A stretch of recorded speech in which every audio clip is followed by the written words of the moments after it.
Fala aí pessoal, beleza? Como é que vocês estão? Iniciando o vídeo de domingo e como vocês viram na thumb, um vídeo de não somente alegrias, né? Um vídeo de desafios que eu passei nessa minha jornada de investidor, que eu aproveito para dizer que agora no mês de abril, estou gravando no dia 2 de abril, vocês estão vendo no domingo, faço 15 anos de investidor. Comecei a investir lá em 2010, faz tempo, hein? Nessas horas eu acabo entregando a minha idade. Mas para quem não sabe, eu tenho 44 anos, vou fazer 45 esse ano. Então, fazendo 15 anos de investimento. Claro que, pessoal, a minha jornada como investidor mais apurado foi nos últimos 5 anos, digamos, né? E mesmo assim, nesses últimos 5 anos eu cometi alguns erros também que eu vou mostrar para vocês. Mas eu quero mostrar para vocês nessa minha jornada aí de investidor, nesses 15 anos, alguns erros que eu cometi. Eu quero focar em 5 erros que eu cometi na minha jornada. Alguns erros por desconhecimento, outros erros, um erro desses por ganância, e não tenho vergonha nenhuma de assumir isso. Mas a grande maioria deles é por desconhecimento ou por achar que eu sabia demais. Então eu quero que vocês usem esse vídeo como inspiração, porque a gente aprende pela dor ou pelo amor. E a gente pode aprender errando ou pode aprender com erros dos outros. E no caso, quando você aprende com erros dos outros, você gasta muito menos energia. Mas às vezes a gente precisa passar por alguns percalços na nossa vida. Então, eu vou mostrar para vocês 5 erros que eu cometi e espero que vocês não errem novamente. Então, pessoal, vou começar com o primeiro, que foi este cara aqui, que eu não sei o porquê não apareceu. Agora sim, Banco BVA. O que é Banco BVA, pessoal? Banco BVA foi um banco que faliu. Ele faliu lá em 2000 e, se eu não me engano, 2012, alguma coisa assim, foi lá 2014 que ele faliu. E o que aconteceu nesse momento aí? Eu fiz isso aqui, eu investi numa LCA desse banco. Investi numa LCA desse banco, deixa eu até mostrar aqui para vocês. Primeiro aqui só mostrando a questão do FGC lá, do Fundo Garantidor de Crédito, que o banco faliu, né, a parte de falência dele. Aqui, pessoal, eu tenho isso aqui guardado até hoje. O extrato do meu investimento em 17 de 2 de 2012, uma LCA a 97% do CDI, num valor de R$ 10.000. Então eu investi esse dinheiro aqui. Porém, pessoal, como vocês já devem saber, alguns ativos de renda fixa, como LC, LCA, CDBs, eles contam com a proteção do FGC. E o que é essa proteção, pessoal? Até voltar aqui para mim. Essa proteção do FGC, ela protege o investimento nesses títulos de renda fixa em até R$ 250.000 por CPF por instituição financeira. E nessa época, lá em 2012, eram R$ 50.000 apenas, não eram 250 mil como hoje. E como o banco e o FGC ele protege, caso a instituição financeira quebre, você tem ressarcido esse valor seu que você investiu nessa instituição financeira. E isso, pessoal, está muito em tona porque não sei se vocês viram aí recentemente essa questão da compra do BRB, comprando o Banco Master, né? O Banco Master, que é um dos fundos dos bancos que apresentando muitas taxas muito altas em renda fixa, e algumas pessoas sempre questionaram isso sobre a questão de solvência desse banco. Então, algumas pessoas preocupadas, né? Os sócios do Banco Master são investigados por fraude. Então, no caso do BVA aconteceu mais ou menos isso, né? Na verdade, no caso do BVA, ele faliu e eu recebi o meu dinheiro de volta praticamente foi mais ou menos uns 40 dias depois de decretar a falência do banco. E aí depois aí o FGC ele entrou em contato comigo por e-mail e eu recebi esse dinheiro através, acho que do Bradesco, se eu não me engano. Você coloca que eu tinha conta no Bradesco na época e você informa uma conta bancária, né? Então o dinheiro é depositado na sua conta, funcionou. Eu sou a prova viva que o FGC funciona. Mas é claro, pessoal, que você não deve investir num título de renda fixa só porque ele tem proteção pelo FGC. Tanto é que foi feito um estudo, eu não sei direito, eu precisava até achar, mas é fácil de achar que se o banco, por exemplo, o Master falisse, quase todo o FGC ia embora. Então, não contem com o FGC para fazer os seus investimentos, tá, pessoal? Isso é muito importante. E para você, eu até queria ensinar isso para vocês fazerem uma verificação em bancos, em títulos de renda fixa, na verdade não título, né, mas no banco. Tem esse site aqui, pessoal, chamado Banco Data. E aqui entra o meu primeiro erro, porque na época eu não fiz nenhuma pesquisa, foi o total desconhecimento da questão do banco. E se vocês avaliarem, pessoal, 98% do CDI numa LCA não é um investimento pagando muito, não é um CDB de 20% ao ano, não é nada disso, não era nem uma LCA, que a LCA ela tem isenção de imposto de renda, mas não era nada agressivo. E aí, de fato, caiu um amigo meu, teve até uma outra pessoa que investiu mais de 50 mil, ele só recebeu os 50 mil, não recebeu mais do que isso. Então, pessoal, para vocês avaliarem o banco, né, a origem do, por exemplo, eu tô vendo um título, um CDB do banco X. Então eu preciso saber se esse banco ele tem segurança na hora para eu comprar. Porque, pessoal, você investir numa LCA, numa LCI, num CDB, nada mais é do que você está emprestando o seu dinheiro para o banco. Ele está captando o seu dinheiro para poder usar para outras coisas. Então o dinheiro ele está pegando o seu dinheiro emprestado. Então você vem aqui no Banco Data, vamos pegar o Banco Master, pessoal, que é o que está em voga aí. Só vocês escreverem Master aqui, vai aparecer o Banco Master. E aí, pessoal, eles mostram aqui, principalmente, acho que vocês têm que, até para facilitar a análise de vocês têm que avaliar dois indicadores. O índice de Basileia e o índice de imobilização. E aqui ele explica o que é isso, pessoal. Basileia nada mais é que determina a relação entre o capital próprio da instituição e o capital de terceiros captações que será exposto a risco por meio de uma carteira de crédito. E aí ele dá um exemplo aqui. Por exemplo, se um banco possui um índice de Basileia de 20%, significa que para cada R$ 100 emprestado, o banco possui de patrimônio 20, ou seja, ele está emprestando muito mais dinheiro do que ele tem. E o Banco Central ele exige que o índice de Basileia seja no máximo 11%, ou seja, não pode baixar de 11%, no mínimo, né? No mínimo 11%, na verdade, no mínimo 11%. E qual que é o índice de Basileia do banco Master hoje? Ele é muito próximo, então ele está muito próximo do que não pode. E na verdade você não pode avaliar somente o índice de Basileia, você tem que avaliar o índice de imobilização também. O que é o índice de imobilização? É o quanto desse patrimônio do banco ele está imobilizado. O que é isso aí imobilizado, pessoal? Patrimônio imobilizado, por exemplo, se eu falo que eu tenho R$ 1 milhão em patrimônio, só que 600 mil desse meu patrimônio é meu imóvel. Então eu tenho 60% do meu patrimônio imobilizado. O que significa imobilizado? Eu não transformo esse dinheiro, esse patrimônio em liquidez, não tem liquidez rápida. Por que isso é importante? Porque se tiver um evento de saque no banco, ele precisa ter dinheiro para pagar todo mundo. Por exemplo, eu investi num CDB no banco tal, eu quero resgatar esse CDB. O banco só vai poder me pagar se ele tiver dinheiro. E aí, não adianta ele ter um índice de Basileia bom, só que está tudo imobilizado, ou seja, ele não consegue transformar o patrimônio dele em dinheiro. E aí o banco permite tolerado até 50%, ou seja, até 50% do patrimônio pode estar imobilizado. E aqui eles dão um exemplo. Por exemplo, se o banco possui um índice de imobilizado de 30%, significa que a cada R$ 100 de patrimônio, R$ 30 estão investidos em bens que não possuem liquidez imediata. Ou seja, quanto menor o índice de imobilizado, melhor, porque o banco consegue transformar isso. E no caso do Banco Master não tem tanto problema, porque o índice de imobilizado dele é 20%. O grande questão está no índice de Basileia. Então aqui você pode ver o emissor lá do seu título de renda fixa e vem ver aqui no Banco Data qual é o... É só colocar no Google Banco Data que vocês vão achar. Então, pessoal, o meu primeiro erro foi esse. E aí eu falo, essa questão do erro, na verdade, é um erro por desconhecimento, né? Na verdade, foi um erro de... Bom, como que eu posso dizer? Um erro... não deixa de ser um erro por desconhecimento. Porém, este próximo erro eu já posso assumir como um erro de ganância. Por quê, pessoal? Eu caí numa pirâmide financeira. Isso mesmo, e eu falo sem vergonha nenhuma que eu fui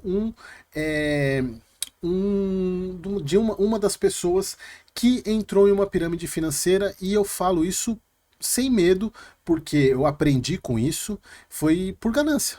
Simplesmente por ganância. E aqui, pessoal, eu mostro para vocês algumas imagens da época, né, da Alcateia Investimento, zero complexidade. Isso foi lá em 2017, ó. Eu estou postando o rendimento de um único investimento que fiz na Alcateia. Isso aqui é um texto lá no Facebook da Alcateia.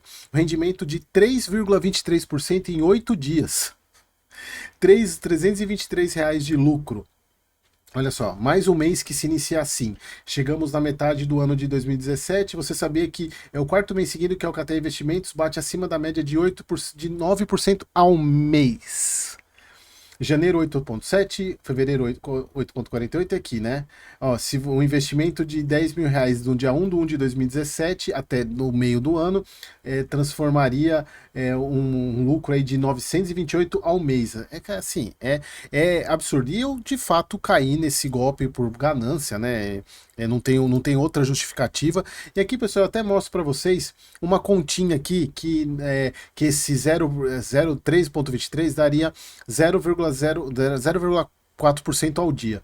Se eu colocasse apenas R$ 10.000 nesta taxa por 10 anos, por 10 anos, nesses R$ 10.000, só isso, só esse investimento nessa taxa, eu sairia com 609 milhões. E aqui é um misto de falta de conhecimento com ganância, de ver uma taxa essa, e aqui eu perdi dinheiro mesmo, se eu não me engano foram R$ 5.000 que eu coloquei aqui nesse investimento. E pessoal, eu tenho um vídeo aqui no meu canal sobre pirâmide financeira, para quem não assistiu ainda, eu vou deixar o link dele aqui na descrição, que eu mostro para vocês qual que é a origem da pirâmide financeira, vale muito a pena assistir. Mas pessoal, na verdade a pirâmide financeira a base, a ideia da pirâmide financeira é todos os novos entrantes sustentam, o capital dos novos entrantes sustenta o rendimento de quem está em cima. A partir do momento que os novos entrantes param, a pirâmide desmorona porque não tem quem sustente em cima. Só que aí que está o ponto, pessoal, sempre tem alguém na pirâmide, algum desses investidores que mostra o resultado, mostra que teve resultado, porque se não tiver ninguém de prova social, não funciona. E eu acabei caindo porque foi um conhecido, na verdade foi um conhecido de um conhecido que mostrou, e aí eu acabei caindo, infelizmente, mas eu aprendi a lição e espero. Na verdade, acho que nunca mais vou cair nesse tipo de coisa, né? Acho que chegou num momento que não tem mais por que fazer isso, né? Mas, pessoal, assim, e por isso também que eu não julgo muito as pessoas que caem em pirâmide financeira, porque eu sei o que eu passei nesse momento e eu não sei, eu não posso julgar o que uma outra pessoa está passando. Eu fico muito chateado com os criminosos, né? Porque pirâmide financeira é um crime. Eu fico chateado com as pessoas que utilizam da ignorância das pessoas para poder. E nessa época aqui, até nem Bitcoin tinha ainda, e não tinha tanto essa questão do Bitcoin. Então não era tão difícil, não era tão fácil assim de você mostrar esses resultados, com que tipo de investimento. E quando não tem muito claro qual é o investimento que é feito, saiam, não arrisquem, pessoal. Então esse foi o meu segundo erro, né, ter caído numa pirâmide financeira. O terceiro erro, pessoal, foi eu querer me meter com criptomoeda que não fosse o Bitcoin. E aqui, pessoal, na verdade não foi um erro de conhecimento da criptomoeda, que o XRP é uma criptomoeda, assim como outras, né, que também tem potencial de valorização. Entrei sabendo do como é que funcionava o projeto, só que qual que foi o meu erro, pessoal? O meu erro foi o seguinte, o XRP, no momento, eu não sei como é que tá hoje, porque eu nunca mais investi nessa criptomoeda, eu só tenho Bitcoin desde então, né, eu aprendi a lição. Porque é o seguinte, pessoal, quando você vai transferir o dinheiro, a criptomoeda da conta da corretora para sua wallet, você coloca lá o seu endereço, preenche todos os dados lá para poder preencher.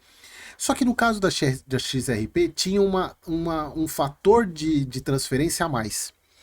Ou seja, toda a parte você preencheu o valor, preencheu o teu endereço, a rede que você ia usar, só que no caso do XRP tinha um fator a mais, era a única criptomoeda que tinha isso. E eu, obviamente, não prestei atenção nisso, não vi esse segundo fator, coloquei para transferir, confirmei todas as transações, uma criptomoeda foi para o limbo. Por quê? Quando a gente transfere, pessoal, isso vale para você que tem criptomoeda e quer transferir sua criptomoeda da corretora que você comprou para sua carteira. Primeiro ponto, e aí que foi o meu erro. Faça com uma primeira vez com um valor muito pequeno. por mais que você vai pagar uma taxa, porque a taxa da transferência, ela acaba sendo a mesma independente da quantidade que você transfere. Mas mesmo assim, vale a pena você transferir uma quantidade pequena, até para você ver se fez tudo certinho. Eu não fiz isso, eu fui direto com toda a quantidade. Não era uma quantidade muito grande, mas dava o que, uns 3 mil reais na época. Eu nem quero ver quanto que valeria hoje. Chegou um momento que o XRP, pessoal, na época que eu investi depois de um certo tempo, eu acho que isso foi lá para 2018, 2019. Ele se valorizou quase 50 vezes. Então eu parei de olhar porque eu fiquei muito. Nossa, então, vocês não têm noção como eu fiquei bravo nesse momento.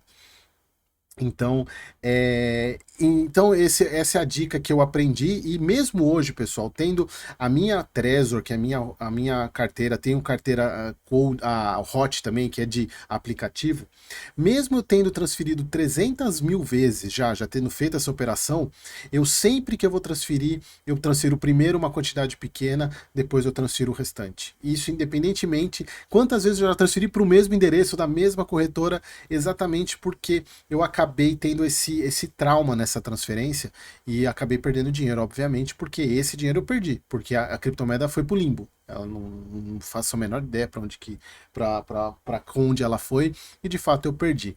E esse então foi o meu terceiro erro. E agora, pessoal, eu quero entrar em erros de bolsa. E aqui é um erro de, na verdade, mistura de ganância com não desconhecimento. Aqui foi um misto de achar que tudo vai dar certo.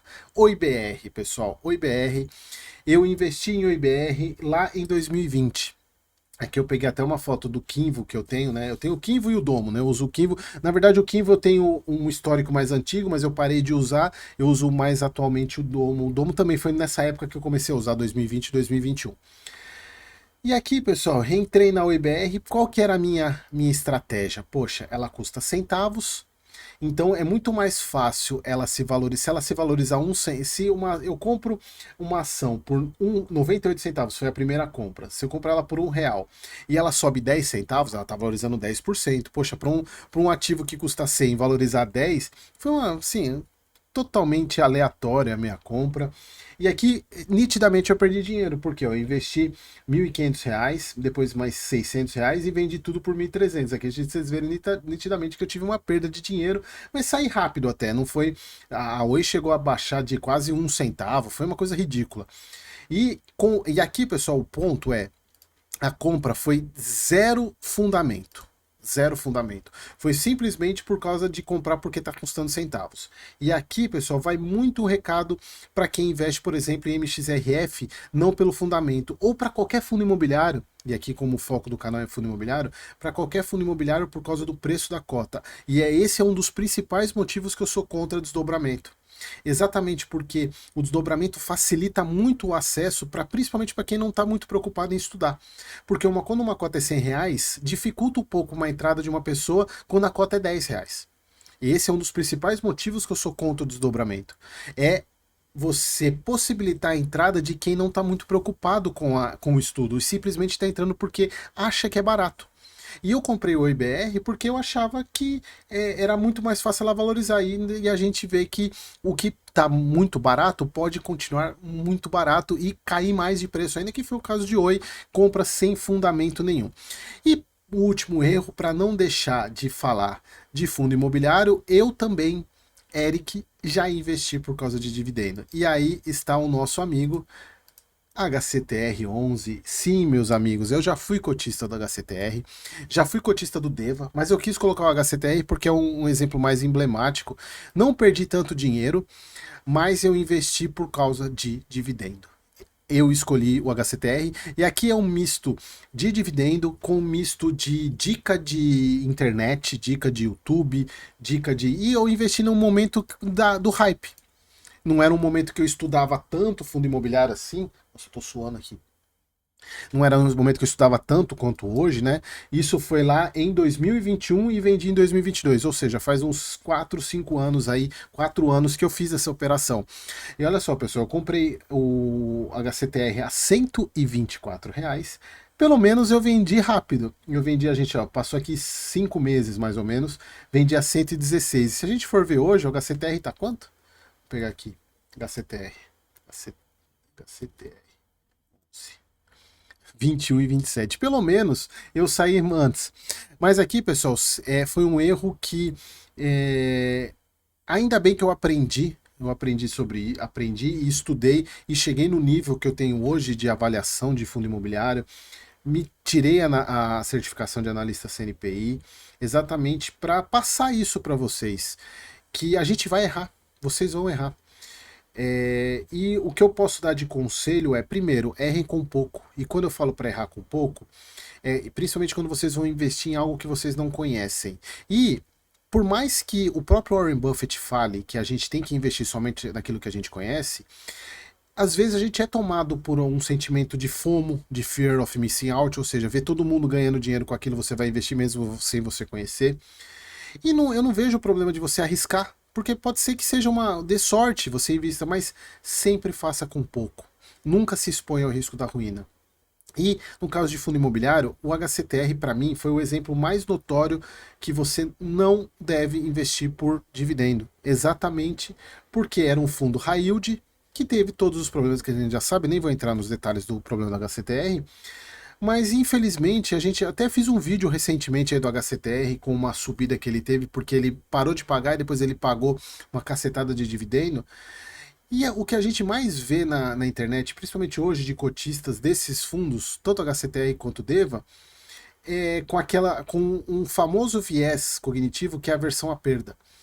Que é aquela questão de você tá perdendo e não se desfaz. E é engraçado porque com lucro as pessoas não têm esse apreço. Deu lucro, a pessoa vende. E no prejuízo a pessoa não vende, porque você mistura tanto o viés de aversão à perda quanto de ancoragem, porque você ancora num preço, você olha naquele preço e fala, pô, eu comprei aquele preço, ele vai voltar aquele preço. Pessoal, eu não preciso falar isso, é só vocês olharem comentários aqui nos meus vídeos de quanto de gente coloca, estou esperando chegar no meu preço médio para vender. Esse é o clássico aversão à perda. Por quê? A pessoa e o ancoragem, porque ela ancorou aquele preço e ela espera valorizar para poder vender. Primeiro, pode ser que nunca mais valorize, que chegue lá. O HCTR é um exemplo. Pode ser que o HCTR volte, mas é muito difícil ele voltar ao centro e cacetada. E o segundo ponto é o seguinte: a pessoa esquece que se esse fundo está valorizando, outros também vão valorizar. Mas não é muito melhor ela já pegar esse dinheiro e colocar num ativo que é melhor, fundamentos, e que ela vai valorizar nesse tempo que ela pode estar esperando o outro? É muito engraçado isso, né, pessoal? Porque a gente não tem um apreço por lucro, ou seja, deu lucro, a gente já quer se desfazer por o lucro no bolso. Isso é histórico na nossa sociedade, né?